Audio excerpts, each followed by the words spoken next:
सो अब ये जो आइडिया है, मैं हर युग में आता हूँ, ये कहीं नहीं है, कहीं भी नहीं है इतने स्पष्ट रूप से। अब क्या करने आता है वो भी बता दिया गीता में, वो भी कहीं स्पष्ट रूप से नहीं लिखा कि जो अवतार का क्या करने आते हैं, धर्म की स्थापना करने हैं, धर्म को नष्ट करने हैं, नहीं। उपनिषदों की बात कर रहा हूं मैं, पुराणों की नहीं। सो इसलिए अवतार का आइडिया एक बहुत स्पेशल कॉन्सेप्ट है गीता का। भगवान अवतार लेते हैं। अब ये एक है, ठीक है। दूसरा आइडिया है कि भगवान का एक रूप है, तो एक स्पेशल आइडिया है जो उपनिषदों में क्लियर नहीं होगा आपको। भगवद गीता में बिल्कुल क्लियर है, भगवान का एक रूप है, और रूप है तो भगवान की एक भावनाएं हैं। भगवान एक व्यक्ति है मगर साधारण व्यक्ति नहीं है। अब इसके लिए कौन सा श्लोक है? अवजनन्ति मां मूढ़ा मानुषिम तनुमाश्रितम परम भावम अजानन्तो मम भूतम महेश्वरम, जो मैंने पहले दिन बताया था, कृष्ण रस, इसके 2 श्लोक हैं। अवजनन्ति मां मूढ़ा, ये कौन सा श्लोक है? 7.19। और फिर उसके बाद 9.14 भी है। कौन सा है? एनीवे, सो कृष्ण कह रहे हैं मानुषिम तनुमाश्रितम, ऐसा लगता है लोगों को कि मैं मनुष्य शरीर में हूँ, जैसे कृष्ण और राम, ऐसा लगता है मेरा भी उनकी तुम्हारी तरह लोगों की तरह शरीर है, मगर बेवकूफ़ है। परम भावम, मेरा शरीर उनकी तरह नहीं है, मेरा शरीर सच्चित आनंद है, मेरा रूप है, मेरी भावना है, मगर वो अप्राकृत है, ट्रांसजेंटल है। हमारी तरह भगवान के शरीर में हड्डी मांस ये सब कुछ नहीं होता। तभी रुक्मणी जी ने जो लेटर लिखा था कृष्ण भगवान को, रुक्मणी जी विदर्भ देश में थी, वहाँ से उन्होंने लेटर लिखा कृष्ण को, कृष्ण द्वारका में थे, कि आप मेरा अपहरण कर लीजिए, मैं आपसे शादी करना चाहती हूँ।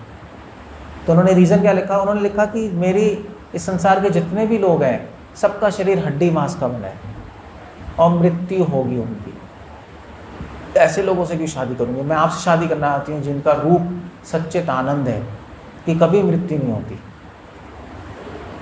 ये नश्वर शरीर नहीं है, पार्थिव शरीर नहीं है, मिट्टी का बना हुआ।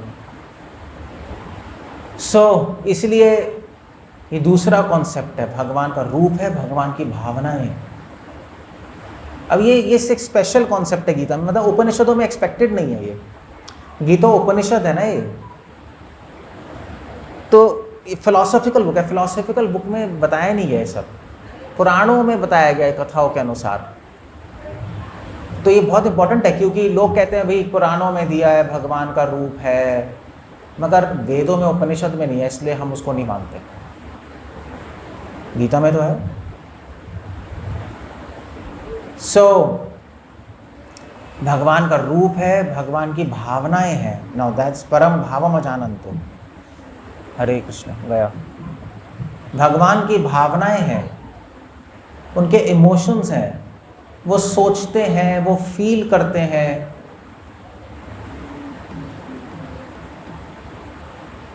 अंतर्यामी नहीं है केवल वो, सिर्फ ये नहीं कि सिर्फ जानते हैं, महसूस भी करते हैं, और अगर फीलिंग है तो प्रेम भी करते हैं। सो दूसरा कॉन्सेप्ट है ये, फॉर्म, इमोशंस। गॉड में फॉर्म भी है, इमोशंस भी है। अब ये बिल्कुल अपोजिट है निराकार फिलॉसफी के। निराकार फिलॉसफी कहती है कि भगवान में कोई रूप नहीं है, कोई भावनाएं नहीं है, नहीं, निराकार है। हम नहीं, गीता नहीं मानती ऐसा। भगवान का रूप भी है, भगवान की भावनाएं भी हैं।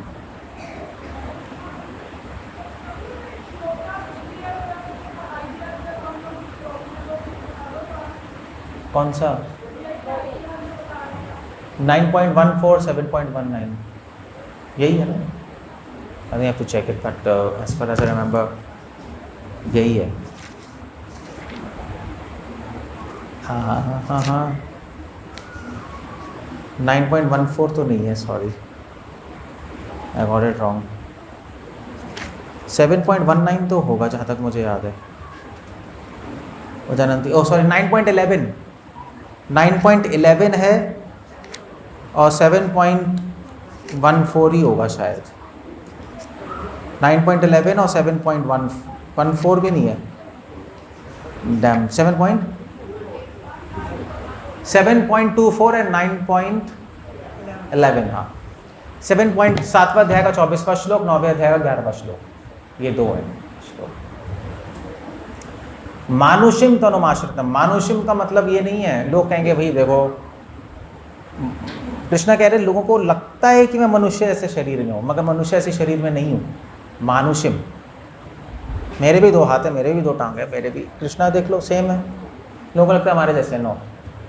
अगर हमारे जैसे होते तो गोवर्धन कैसे उठा लेते 7 दिन लेफ्ट हैंड में, नहीं इतनी पावर कैसे आ जाएगी। वर्ल्ड का मतलब सबसे स्ट्रॉन्गेस्ट आदमी भी पहाड़ कैसे उठा लेगा, वो भी 7 साल की उम्र में। सो उनकी बॉडी, उनकी शरीर अलग है हमसे, पृथ्वी जल वायु अग्नि आकाश से नहीं बना। Now that's the whole point there. So ये दूसरा कॉन्सेप्ट है, स्पेशल कॉन्सेप्ट, इन 2 श्लोकों से पता लगता है। तीसरा कॉन्सेप्ट जो गीता में स्पेशल कॉन्सेप्ट है वो है कर्म योग का। कर्म योग उपनिषदों में नहीं है पूरी तरह, उपनिषदों में ज्ञान की बात है, एक्शन को। कर्म योग क्या है कि अपने सारे एक्शंस को भगवान से जोड़ना। और भगवान ने बोला देखो भाई कर्म योग तुम्हें करना ही पड़ेगा, क्योंकि कुछ ना कुछ तो काम करना ही पड़ेगा। तो उस टाइम पे भूल जाओगे मुझे, उसको भी कनेक्ट करने की कोशिश करो मुझसे। इनफैक्ट भगवद गीता की ब्यूटी कर्म योग है, ज्ञान योग ब्यूटी नहीं है। ज्ञान तो चलो आपको सब जगह से मिल ही रहा है, नॉलेज तो मिल ही रही है उपनिषदों से, वेदों से, बट कर्म योग जो भगवान ने एक्सप्लेनेशन दी है कैसे हर क्रिया को भगवान से जोड़ना है, वो गीता में है और किसी किताब में नहीं है। आप कैसे काम करते करते भगवान का स्मरण कर सकते हो, सिर्फ स्मरण की बात नहीं है, आप कैसे हर काम को प्रैक्टिकली भगवान की सेवा में लगा सकते हो। अपना नहाना, अपना धोना, अपना सोना, अपना खाना, सब कुछ भगवान से कनेक्ट हो जाएगा। इसको बोलते हैं कर्म योग। जैसे फॉर एग्जांपल हम लोग रात को सोते हैं, क्यों सोते हैं कि सुबह जल्दी उठे आरती करें, तो हमारा सोना भी भगवान के से लिंक हो गया। सुबह उठ के हम नहाते हैं, क्यों नहाते हैं, आरती में जाना है, तो भगवान से लिंक हो गया, नहीं। So that's the whole point there. For example so karma yoga एक स्पेशल है। इनफैक्ट रामानुचार्य लिख रहे हैं कि ज्ञान योग से ऊपर कर्म योग है। ज्ञानी लोग कहते हैं ज्ञान योग ऊपर है कर्म योग से, रामानुचार्य कहते हैं गलत, कर्म योग ऊपर है ज्ञान से। क्यों? क्योंकि आप पहले नॉलेज लेते हो स्कूल में जाकर, नहीं, पहले नॉलेज लेते हो ना स्कूल में, आप मेडिकल स्कूल में गए पहले नॉलेज लोगे ना, फिर उसके बाद ऑपरेशन करोगे, है नहीं? या पहले ऑपरेशन करते हो फिर नॉलेज लेते हो? तो नॉलेज लेके फिर आप प्रैक्टिकल काम करते हो। सो क्या बड़ा हुआ, प्रैक्टिकल काम हुआ, नॉलेज हुआ। अगर नॉलेज लेते रहो प्रैक्टिकल नहीं कर पाओ अब तो फिर फायदा है उसका। 5 साल पढ़ लिया, इंजेक्शन लगाना आता है, नहीं आता, तो यार आपने क्या किया फिर। सो ज्ञान योग अल्टीमेटली कर्मयोग में ले जाता है। ज्ञानी कहते हैं कर्मयोग ज्ञान योग में ले जाता है, गलत है वो फिलॉसफी। और कर्मयोग आसान भी है करना, ज्ञान योग में आप पढ़ो, समझो, ये करो, वो करो। इनफैक्ट कभी कभी क्या होता है, बिना डॉक्टरी पढ़े भी लोग डॉक्टर बन जाते हैं, कंपाउंडर जैसे। आप किसी भी हॉस्पिटल में जाओगे ना, जैसे हम जैसे डॉक्टर थे हम लोग, तो हमारी ड्यूटी लगी हिंदूराव में एज अ JR पता है, जूनियर रेजिडेंट। तो हम गए, अब भैया हमें तो आता नहीं प्रैक्टिकल, हमने तो पढ़ाई की है। तो सर हमसे बोल के आते थे कि इन पेशेंट्स को देख लो। तो अब हमें ना IV लगाना आता है, ना इंजेक्शन लगाना आता है, ना बैंडेज बांधनी आती है। प्रैक्टिकल तो किया ही नहीं हमने, कुछ पढ़ा है सिर्फ किताबों में। तो नर्स को बोलते थे भैया कर दीजिए प्लीज़, तो नर्स करती थी सारा काम, हम नहीं करते थे, हमें आता ही नहीं। अब नर्स को कैसे आ गया बिना नॉलेज के? उसने तो नहीं पढ़ा 5 साल, क्योंकि उसने देख देख के सीख लिया है ना। सो कर्मयोग आसान है, आप देख के सीख सकते हो बिना नॉलेज के भी। क्लियर है? जैसे आप सेवा तो कर ही सकते हो ना देखकर, इजी है। सो कर्म योग स्पेशल है भगवद गीता में, कर्म के एम्फेसिस स्पेशल है, ये कहना चाहता हूँ मैं। कर्मयोग तो पहले भी है, ज्ञान योग भी है, भक्ति योग सब है, कर्मयोग पे जो फोकस किया भगवान ने वो स्पेशल है। क्लियर हो गया? और फिर उसके बाद चौथा कॉन्सेप्ट, स्पेशल कॉन्सेप्ट है, वो है कि यम यम वापि स्मरण भावम त्यजन्त्यन्ते कलेवरम, मृत्यु के समय जो सोचोगे वही शरीर मिल जाएगा आपको। ये कॉन्सेप्ट क्लियरली कहीं है ही नहीं, कहीं भी नहीं है। उपनिषदों में कहीं होगा बट बहुत छुपा हुआ है, क्लियर मेंशन नहीं है। भगवान ने क्लियर ही कर दिया, मृत्यु के समय जो सोचोगे वही आपको शरीर मिलेगा अगले लाइफ में। हमारी सारी प्रैक्टिस, सारी भक्ति की प्रैक्टिस मरने के लिए है, जीने के लिए नहीं है। दैट्स आपको बड़ा अजीब सा लगेगा, अरे ये क्या है, मरने के लिए प्रैक्टिस है। हमारा आर्ट ऑफ लिविंग नहीं, हमारा आर्ट ऑफ डाइंग है, हमारा अलग चलता है। लिविंग तो कुत्ते भी कर लेंगे, बिल्ली भी कर लेंगे, सब जी लेते हैं, मगर मरना कैसे है वो कोई नहीं सिखाता। कृष्णा बता रहे हैं, तभी तो कहते हैं life is preparation, death is examination. So preparation हम एग्जामिनेशन के लिए तो करते हैं। सो गीता कह रही है लाइफ पे फोकस मत करो, डेथ पे फोकस करो। ये अलग ही कॉन्सेप्ट है। ये 8th चैप्टर, डेथ पे फोकस करके फिर लाइफ जियो। That's what we have to do. ऐसा नहीं लाइफ को हम लाइफ के बारे में सोचते ही हैं क्या करना है क्या नहीं करना, बट डेथ पे फोकस करके लाइफ जियो, तब ठीक प्रैक्टिस होगी। सो भाई अब आप सोचो, अब फॉर एग्जाम्पल आप सोचोगे अभी मैं मर रहा हूँ, मरते वक्त मुझे भगवान का ध्यान करना है, होगा? अभी होगा? हो जाएगा सबसे? नहीं होगा। बुखार होगा तब भी नहीं होगा आपको, मरने का छोड़ दो। अगर कल ही बुखार हो गया, आप सब स्मरण ही नहीं होगा कुछ। तो मरते वक्त स्मरण करना है, जब सांस रुक रहा होगा। आप प्रैक्टिस करके अभी देख लो, नाक बंद करो, सांस रोको और 2 मिनट रोको और फिर भगवान का स्मरण करने की कोशिश करो। पागल हो जाओगे आप, सांस ही नहीं, ऐसे ही है नहीं, सांस लेने के लिए पागल हो जाओगे आप।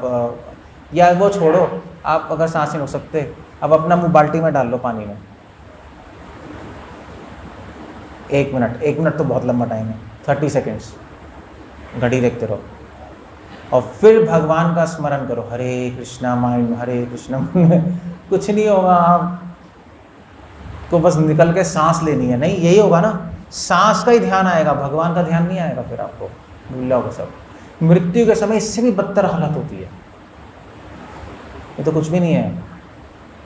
उस टाइम कैसे याद रखोगे? उस टाइम एक ही तरीके से याद हो सकता है, अगर आपको जीवन में प्रेम मिल गया भगवान से, वरना नहीं हो सकता। सो मृत्यु का स्मरण करके ही तो फिर हम जीवन जीते हैं कि भैया वहाँ नहीं होगा, अभी कर लो, वरना वहाँ पे होगा ही नहीं,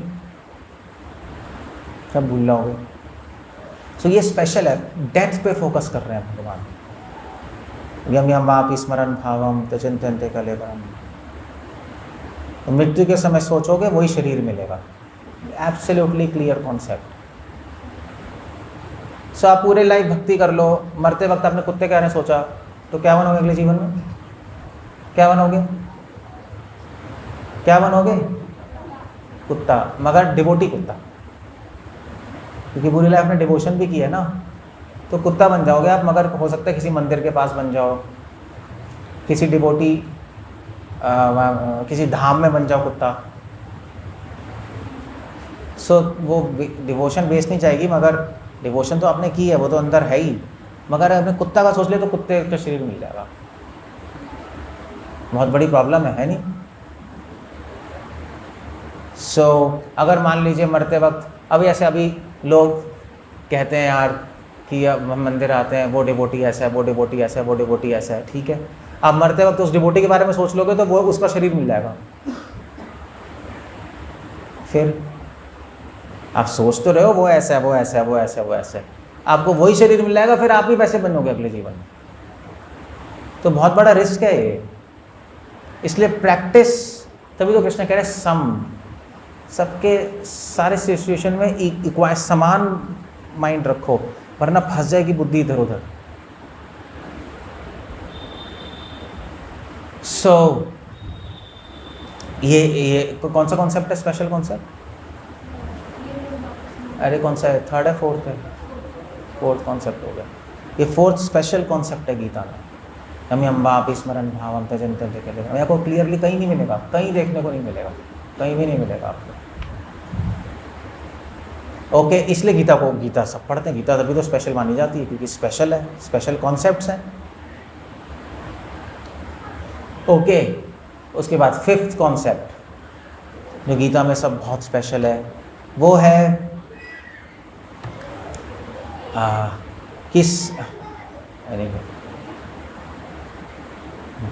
कि भक्ति टॉप मोस्ट है। उपनिषदिक ट्रेडिशन में अगर आप पढ़ोगे तो क्लियर नहीं होगा भक्ति टॉप मोस्ट है। गीता में क्लियर है, आप हर चैप्टर का आखिरी श्लोक देखो, भक्ति पे खत्म होगा। हर चैप्टर का आखिरी श्लोक, 6 चैप्टर का आखिरी श्लोक क्या है? योगिनामपि सर्वेषां मगधैरन्तरात्मना श्रद्धावान भजते उमाम, भजते भजन। 5th चैप्टर का आखिरी श्लोक क्या है? भोक्ताराम सम्यक सर्वलोकमहेश्वरम सुहृदं सर्वभूतानां आत्मा माम शांतिमृच्छति। भक्ति, जो मुझे जानता है कि मैं सबका हितैषी हूँ। भक्ति तो है, फीलिंग्स इन्वॉल्व है ना इसमें। 7th चैप्टर का आखिरी श्लोक क्या है? आई थिंक 7 लास्ट क्या है? एक्चुअली 7 लास्ट क्या था यार, तेरा मनोरक्षाया।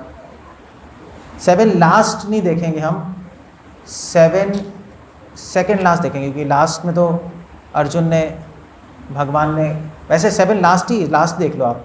साधि भूतम आदिदेवम च साधि अज्ञम च ये विदु प्रयाण काले अपि च माम ते विदुर्युक्त चेतसा। जो मरते हुए भी मेरे बारे में स्मरण करता है वो मुझसे सबसे ज़्यादा यूनाइटेड है। भक्ति हो गई और क्या। भगवान का स्मरण श्रवणम कीर्तनम भक्ति का ही तो पार्ट है, और क्या है। सो इस तरह से आप सारे आखिरी श्लोक देखोगे भक्ति में खत्म होंगे। आप एक्सरसाइज कर लेना, अब आखिरी श्लोक लिखना सारे, उसका भक्ति में एंड होगा सब, 100% भक्ति में एंड होगा। ये मैंने किसी को एक्सरसाइज भी दी थी आखिरी श्लोक लिखने की। आखिरी श्लोक देखोगे यहाँ पर। ओके, ये रहा 8th का लास्ट, 8:24 विदेशु अग्रेषु तपसु चैव दानेषु पुण्य फलम प्रतिष्ठम अतेति तत्सर्वमिदं विदित्वा योगी परम स्थानमुपैति च आद्यम। जो मेरा भक्त है उसको वेद में, यज्ञ में, दान में, तप में जो भी फल मिलेगा उससे भी ज़्यादा फल मिलेगा।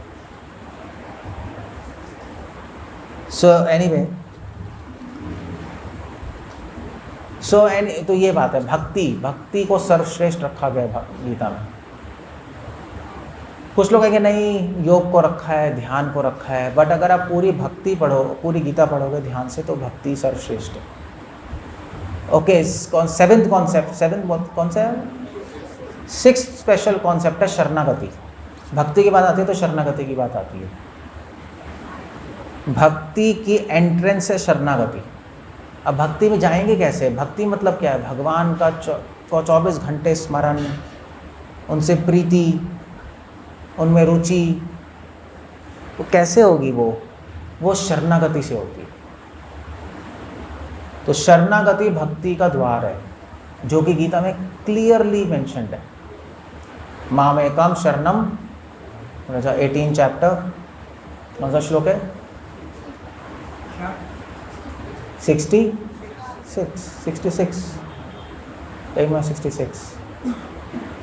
सर्वधर्मान् परित्यज्य मामेकम अहं तं सर्वपापैः मोक्षयिष्यामि। बस खत्म हो गया। इसको भक्ति, ये एक ब्यूटीफुल कॉन्सेप्ट है गीता में, जो वेदों में है, छुपा हुआ है। शरणागति विद्या, इसको बोलते हैं शरणागति विद्या। भक्ति में एंटर करने के लिए शरणागति चाहिए। सो ये 6th कॉन्सेप्ट भगवद का स्पेशल कॉन्सेप्ट है। ओके, सो आई थिंक यही है, और तो मुझे कुछ स्पेशल दिखाई नहीं दे रहा, और कुछ भी नहीं है शायद। और कोई कुछ है भाई, छूट गया क्या कुछ? नहीं ना, मुझे नहीं लगता। ओके, ये 6 कॉन्सेप्ट्स किसका, ये 6 कॉन्सेप्ट्स स्पेशल कॉन्सेप्ट्स हैं गीता के, जिसको आपको याद रखने हैं। कल मैंने 6 मूलभूत कह लो, मूलभूत आइडियाज़ बताए थे, नींव बताई थी, नींव वाले आइडियाज़। आज स्पेशल आइडियाज़ बताए 6, तो 6 और 6 12 हो गए है ना। बस ये आपको याद रखना माइंड में, आपको गीता आ गई बस। बाकी हम और चर्चा कर सकते थे, first chapter, second, third, fourth, fifth, तो बहुत सारी चीज़ें हैं, बट वो 3 दिन में जनरली हो नहीं सकता, इसलिए मैंने आपको सार बता दिया।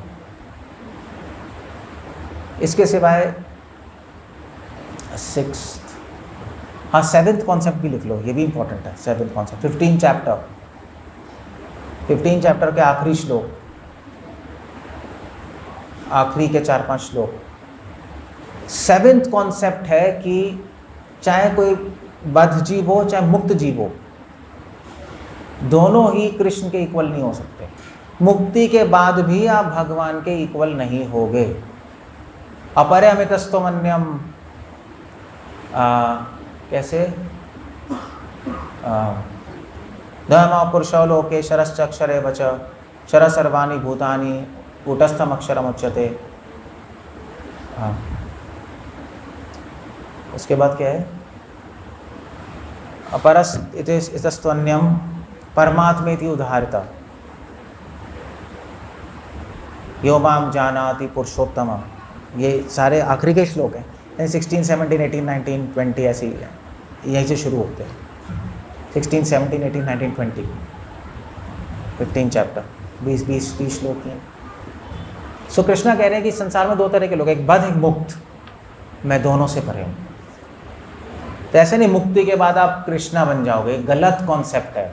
अगर कोई कहे मुक्ति के बाद आप कृष्ण ही बन जाओगे, कृष्णा और आप एक ही हो जाओगे, बिल्कुल गलत है। 15 चैप्टर 16, 17, 18, 19, 20 श्लोकों से आप काट सकते हो। ये स्पेशल कॉन्सेप्ट क्लियर है ये गीता में कि मैं मुक्त से भी परे हूँ। यो मामेव सम्मूढ़ो जानाति पुरुषोत्तम सर्वविद भजति माम सर्वभावेन भारत।